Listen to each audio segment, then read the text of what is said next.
Hoje é o terceiro desses encontros de escola bíblica, com tema livre, porém nos preparando para a nossa escola temática deste ano, que vem a partir do primeiro domingo de março, de hoje a 15 dias, portanto. Nesses primeiros encontros que ocorreram agora em fevereiro, a tônica era nos falar a respeito da criação do homem, falamos da queda e agora nós vamos falar sobre a aliança da redenção. Em breves palavras, eu vou ler 2 textos para os irmãos. Dizem assim esses textos: visto que a morte veio por um homem, também por um homem veio a ressurreição dos mortos. O segundo texto diz: não te envergonhes, portanto, do testemunho de nosso Senhor, nem do seu encarcerado, que sou eu. Pelo contrário, participa comigo dos sofrimentos a favor do Evangelho, segundo o poder de Deus que nos salvou e nos chamou com santa vocação, não segundo as nossas obras, mas conforme a sua própria determinação e graça, que nos foi dada em Cristo Jesus antes dos tempos eternos. Bom, meus irmãos, nós vimos que a nossa espécie foi criada à imagem e semelhança de Deus. Falei já sobre a questão cognitiva, intelectual, espiritual. Também nós visitamos a parte feia da história, que é a queda, mas o Senhor não nos deixou abandonados, pelo contrário, Ele providenciou uma eleição, uma aliança pela qual uma série de elementos dentro da nossa conhecida ordem da salvação nos alcançam eficaz e eficientemente. Nós somos salvos pelo Senhor. Então, quando nós olhamos para nós, para a nossa espécie, que foi criada de forma perfeita, não pecadora inicialmente, mas que se deixou levar pelos apelos do pecado, e por isso aquele primeiro casal que nos representa federativamente passa a deixar para nós o pecado como herança. A partir daquele momento nós precisamos de um meio pelo qual voltar a Deus, e esse meio é exatamente o chamado redentivo que o Senhor faz a nós, e para isso Ele estabelece uma aliança. Nós que somos presbiterianos temos um apelo doutrinário muito forte pela teologia da aliança, que é inclusive por causa dela que nós batizamos os nossos filhos. Não exclusivamente por ela, mas ela é quem dá base para que nós batizemos os nossos infantes. Aquilo que nós entendemos naturalmente por aliança, e a gente às vezes torna o vocábulo popularizado e a gente perde alguns significados, né? Você que é casado carrega uma aliança de casamento no seu dedo, você que é noivo carrega uma aliança de noivado na outra mão, e às vezes a gente confunde, a aliança é um anel. Na verdade é um anel que se chama aliança porque representa algo que vai além de um simples anel. É a representatividade que é de fato a aliança.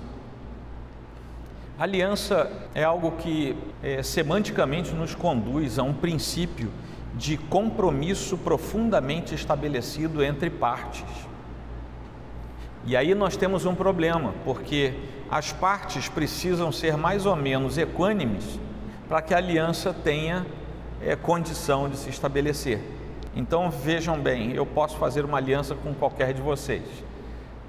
Nos dias de hoje, a aliança costuma ser estabelecida através dos contratos.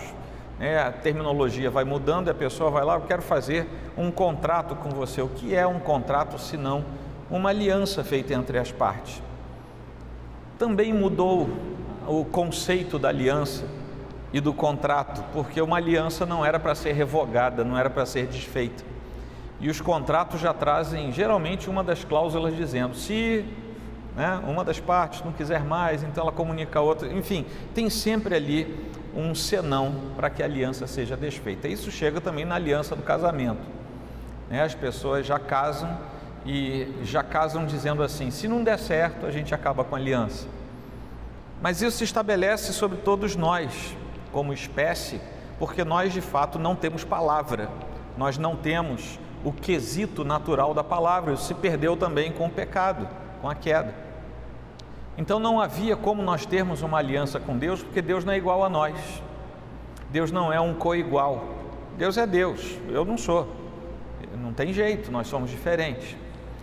O que Deus faz então é ele unilateralmente fazer uma aliança. Ele estabelece uma aliança com aqueles que seriam seus filhos. E por que eu digo seriam? Porque a aliança do Senhor é promovida pelo próprio Deus desde antes de que as coisas fossem criadas. É claro que na prática começa quando os seres aliançados já estavam criados. Mas na essência de Deus a aliança vem antes. O Senhor é eterno, Ele já promove todas as coisas desde antes da criação. Assim como o Cordeiro de Deus já foi imolado desde antes da fundação do mundo, assim como os predestinados o foram desde antes que a primeira coisa fosse criada, e a Bíblia tem bastante texto sobre essas coisas. Quando nós olhamos para esse quesito da aliança, e agora sim aplicando para Deus, a aliança é uma revelação acima de qualquer capacidade humana de percepção, é uma revelação ímpar da graça de Deus, porque Deus estabelece uma aliança de forma unilateral que nos beneficia, nós que somos seus filhos, e nos beneficia sem que nós pudéssemos fazer nada. Numa aliança existem contrapartidas. Qual é a contrapartida que eu dou a Deus? Não tenho. Eu não tenho como dar nada a Deus para Ele ficar mais feliz comigo. Não tenho. Eu não consigo alegrar o ser de Deus, porque Ele é Deus. Nada que eu faça nessa minha natureza humana, por mais que eu já seja filho de Deus, eu vou conseguir mudar, vamos botar entre aspas, o humor de Deus. Ele é Deus, Ele não é como nós. Ele está acima de tudo isso. Mesmo antes da queda, o homem, o ser humano, não conseguia estabelecer nenhum tipo de vínculo que fosse profundo e eterno com Deus. Porque mesmo antes da queda, o ser humano já era um ser finito. Deus não criou o ser humano como um ser infinito, múltiplo infinito. Nós somos limitados desde a nossa criação. Deus resolveu nos criar por sua livre e espontânea vontade, porque Ele é soberano, Ele quis nos criar. E é interessante que a Confissão de Fé de Westminster, lá no seu capítulo 7, diz assim: tão grande é a distância entre Deus e a criatura, que embora as criaturas racionais lhe devam obediência como seu Criador, nunca poderiam fruir nada dele, como bem-aventurança e recompensa, senão por alguma voluntária condescendência da parte de Deus, a qual foi ele servido expressar por meio de um pacto. Então a nossa confissão de fé já nos diz: não há nada que eu possa fazer, Deus resolveu fazer um pacto para que Ele me desse aquilo que eu preciso, por misericórdia dEle, por graça, como a palavra que é usada aqui, por condescendência. Mesmo antes de nós pecarmos como espécie, o Senhor já precisava ser misericordioso com relação a nós. Então o que nós vemos a partir dessa compreensão é que toda possível relação entre o ser humano finito, pecador, e um Deus que é infinito e é santo, não pode acontecer de nós para Ele, só pode acontecer dele para nós. Ele não se apequena no sentido de se tornar como nós, na essência da nossa humanidade, para fazer exatamente o que nós fazemos e ser exatamente o que nós somos. Mas houve um momento na história da redenção em que Deus, o Deus Filho, sem deixar de ser Deus, torna-se homem. A nossa semelhança, sim, mas sem pecar, sem cair nas mazelas da nossa natureza caída. E a partir daí, então, diz a Escritura que até mesmo Ele compreende aquilo pelo que nós passamos. Estou usando palavras minhas, porque Ele foi como nós, Ele foi tentado, Ele sofreu, Ele padeceu, com a diferença de que Ele não pecou. E nós, infelizmente, somos da espécie pecadora, da parte pecadora. Então foi feito a partir daí uma ampliação do pacto do Senhor, em que por pura misericórdia Ele derrama graça, uma graça que é para além daquilo que nós poderíamos almejar, mas se não fosse essa graça, nós jamais chegaríamos perto dele. E por causa disso, Deus livremente passa a oferecer aos pecadores caídos a possibilidade de nos chegarmos novamente para perto dele. Essa é a história na qual nós estamos inseridos. Como a gente costuma dizer, a história de Deus tem 4 atos, né? Eu hoje falei na classe de novos membros pela manhã, a história de Deus é como se ele fosse um diretor, estivesse preparando um filme, tem 4 atos, tem 4 movimentos: criação, queda, redenção, consumação. Vocês sabem quais são os 4 atos da história da redenção? Podemos repetir? Vamos lá, gente. 1, 2, 3 e...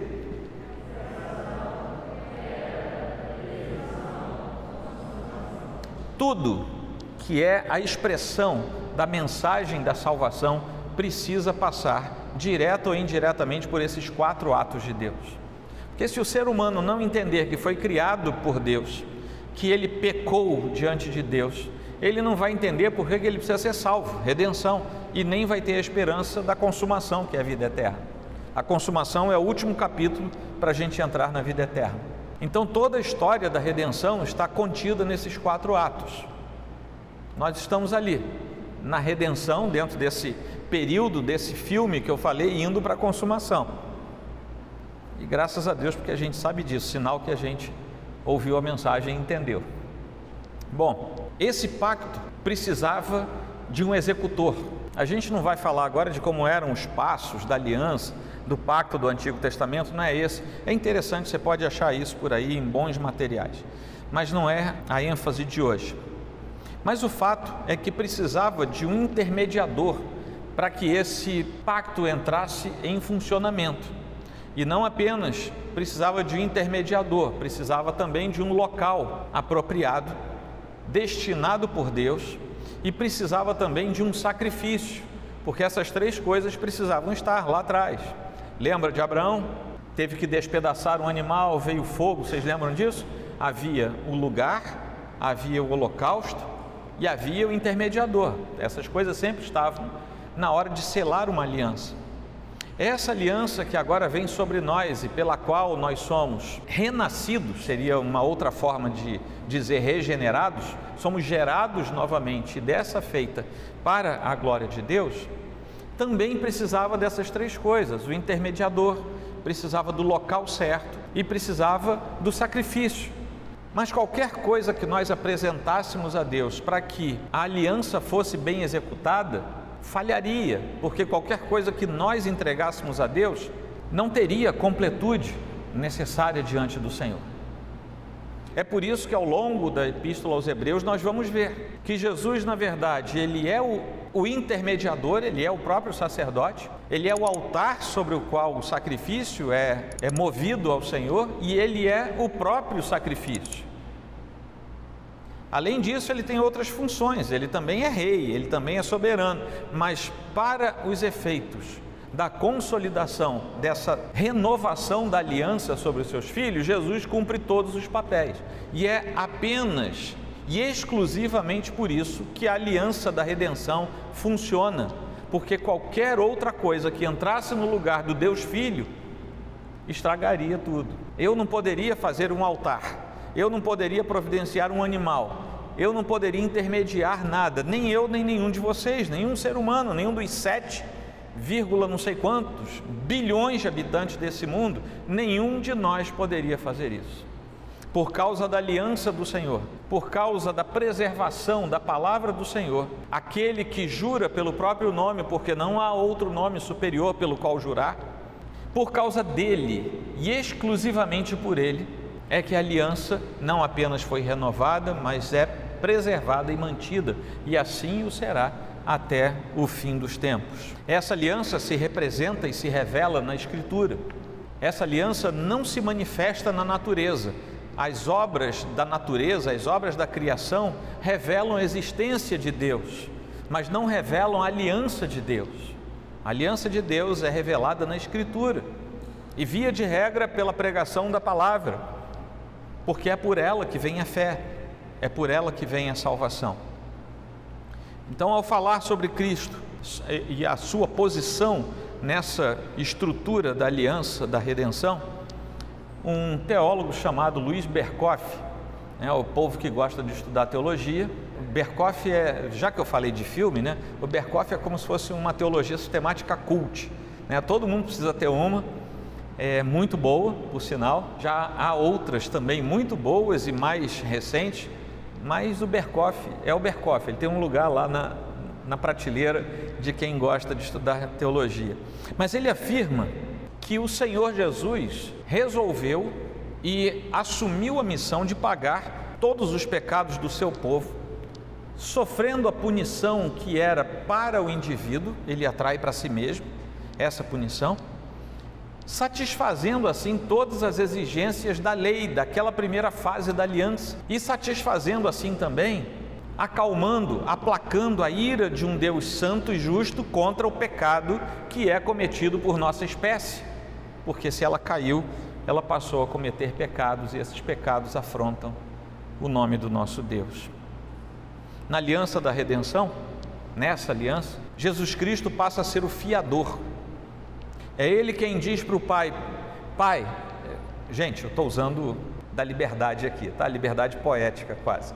É o Senhor Jesus como nosso fiador que diz assim: Pai, o André Felipe foi lavado pelo meu sangue. Eu sei que ele é um ser humano, eu sei que ele é pecador, eu sei que ele ainda não está glorificado, mas eu ponho a minha palavra de que ele foi lavado pelo meu sangue.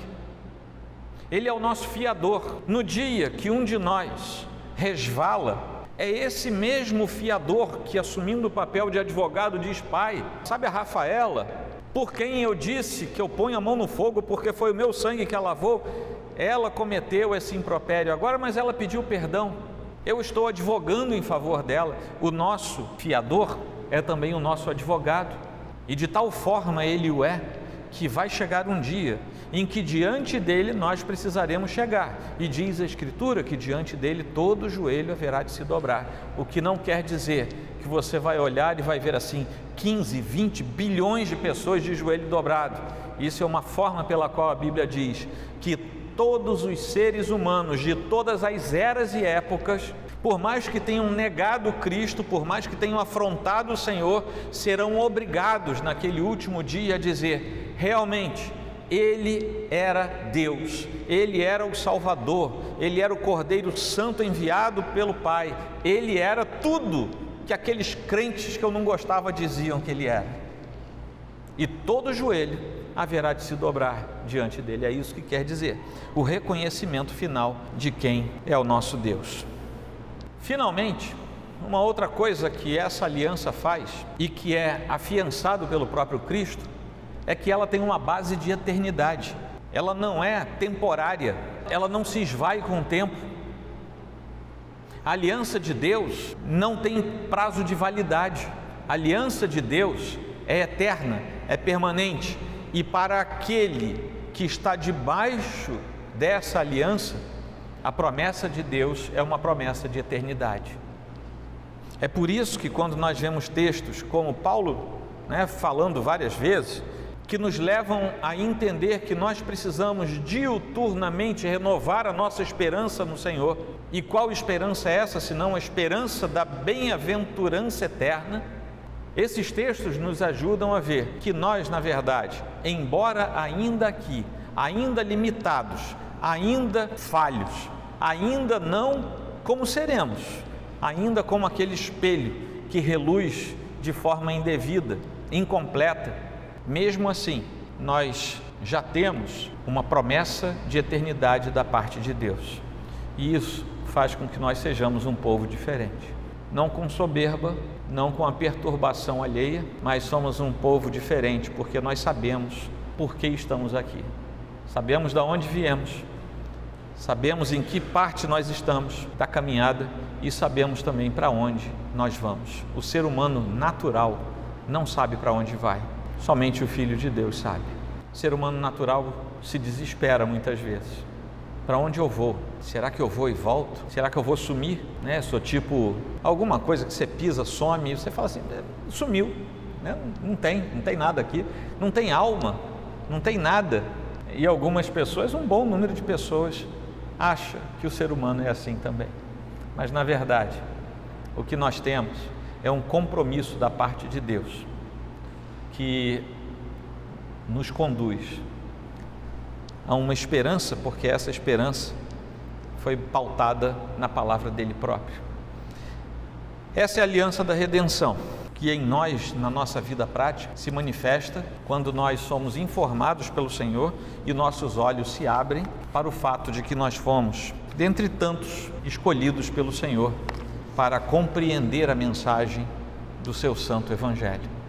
E uma vez isso acontecendo, é irresistível e é irreversível. Nós somos colocados debaixo da sombra dessa aliança. Isso nos traz paz, sossega o nosso coração e anima a nossa alma. Amém?